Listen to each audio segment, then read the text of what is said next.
लखीमपुर खीरी के कस्तूरबा गांधी आवासीय बालिका विद्यालय बेहजम से एक ऐसा मामला सामने आया है जिसने हर किसी को हैरान कर दिया। यहाँ की दो शिक्षिकाओं पर आरोप है कि उन्होंने अपना ट्रांसफर रुकवाने के लिए 20 छात्राओं को 2 घंटे के लिए बंधक बना लिया। अब इन दोनों शिक्षिकाओं के खिलाफ शिकायत दर्ज करवाई गई है, लेकिन लखीमपुर पोस्ट को जब इस मामले की जानकारी हुई और हमारे रिपोर्टर ने इस केस के सभी पहलुओं को खंगालना शुरू किया तो कहानी किसी और दिशा में जाती नजर आई। खीरी का कस्तूरबा गांधी आवासीय विद्यालय बेहजम इन दिनों शिक्षकों की गुटबाजी के चलते राजनीतिक अखाड़ा बना हुआ है। क्या हुआ है तत्कालिक घटनाक्रम, इसको आप पहले देखिए, फिर हम इसके पीछे की पूरी कहानी तफदीस से बताएंगे।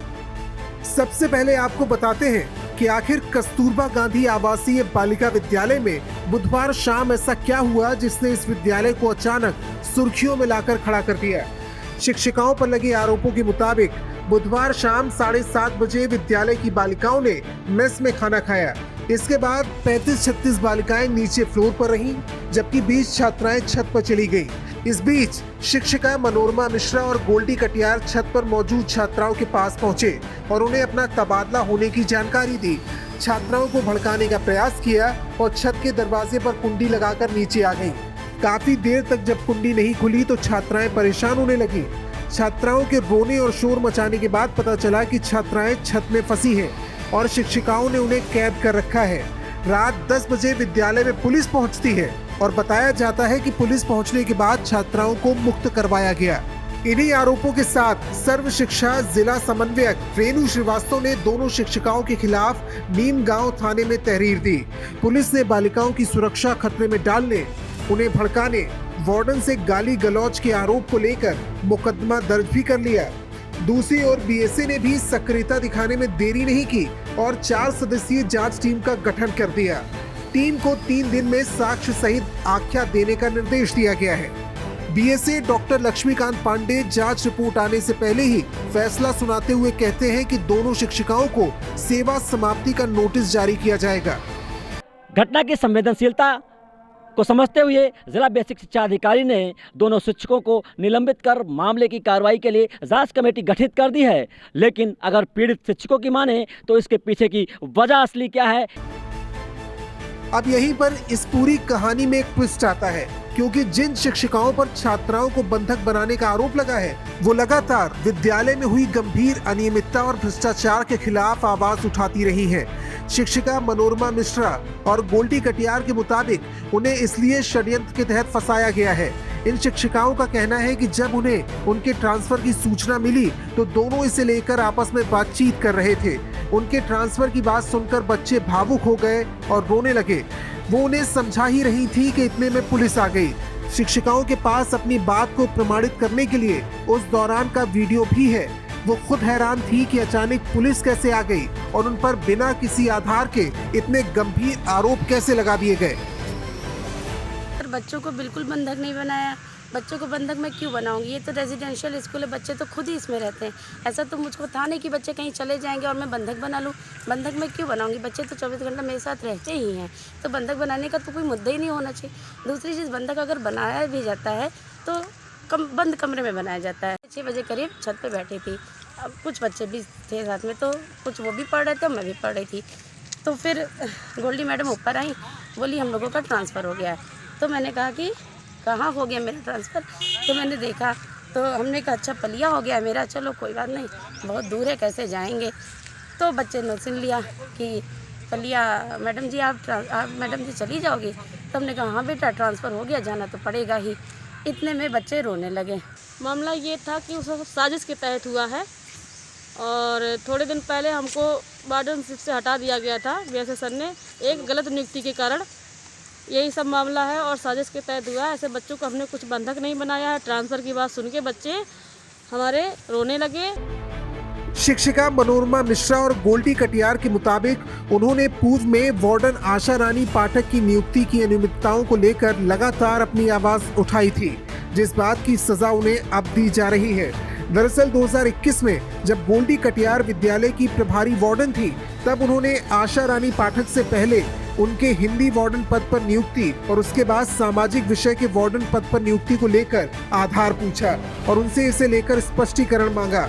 आशा रानी पाठक का रिकॉर्ड गंभीर सवाल पैदा करता है। साजिश ये था कि कुछ दिन पहले आशा पाठक ने रिजाइन दे दिया था वार्डन पद से। इसके बाद जस्ट 8 महीने बाद वो फुल टाइम टीचर में वापस आई थी।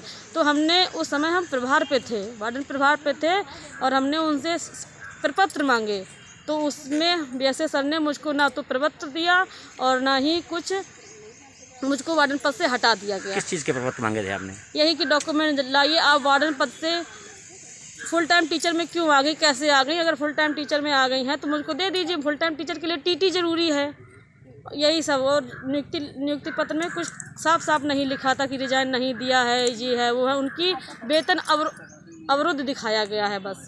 कि इनको ज्वाइन करवाने के लिए एक लखीमपुर की वार्डन उषा बुधवार आई और इनको ज्वाइन करवा के वो चली गई। कितने दिन पोस्ट रही आगे? वो 8-10 दिन रही होंगी। उन्होंने 3 मार्च 2021 को वार्डन पद से त्यागपत्र दिया और 6 महीने बाद सामाजिक विषय की पूर्णकालिक शिक्षिका यानी परमानेंट टीचर के पद पर नियुक्ति हो जाती है। इससे पहले आशा रानी पाठक 24 अप्रैल 2011 में पहले हिंदी विषय से चयनित होकर वार्डन बनी थी। साल 2019 में सामाजिक विषय से वार्डन चयनित हो गई। आशा रानी पाठक की हिंदी विषय की वार्डन पद पर नियुक्ति के समय जरूरी शैक्षणिक दस्तावेज प्रतिलिपि भी विद्यालय में जमा नहीं करवाई गई। अब वो सामाजिक विषय की वार्डन बन गई हैं, जबकि उनकी ओर से सामाजिक विषय की शिक्षिका होने के लिए जरूरी शैक्षणिक योग्यता प्रमाण पत्र भी जमा नहीं करवाए गए हैं। अगर मान भी लें कि आशा रानी पाठक के पास सामाजिक विषय के दस्तावेज हैं, तो फिर सवाल उठता है कि क्या वो इससे पहले 10 सालों तक हिंदी विषय के वार्डन के रूप में फर्जी तरीके से नियुक्त हुई थी और गैर कानूनी रूप से 10 साल से वेतन ले रही थी। गोल्डी कटियार का आरोप है कि इतने गंभीर विषय और फर्जीवाड़े को लेकर विभाग के उच्चाधिकारियों को भी सूचित किया गया, लेकिन हैरानी इस बात की है कि ना तो आशा रानी पाठक की तरफ से कोई स्पष्टीकरण दिया गया और ना ही जनपद के जिम्मेदार अधिकारियों ने इस पर कोई कार्रवाई की। नियुक्ति वही है, उसमें एक लेटर लिखा था कि टीम गठित की गई है और वेतन अवरुद्ध दिखाया गया, सर्विस ब्रेक दिखाई गई थी उस लेटर में, ना कि उसमें ये दिखाया गया था कि रिजाइन पत्र त्याग पत्र के बाद दोबारा आई हैं, ये कुछ नहीं दिखाया गया था। हम पढ़ रहे थे, फिर मैं बहुत नीचे पुलिस आई तो एक लड़की ने कहा नीचे बहुत पुलिस आई है, तभी हम लोग चले गए थे नीचे और क्लास में बैठा गया।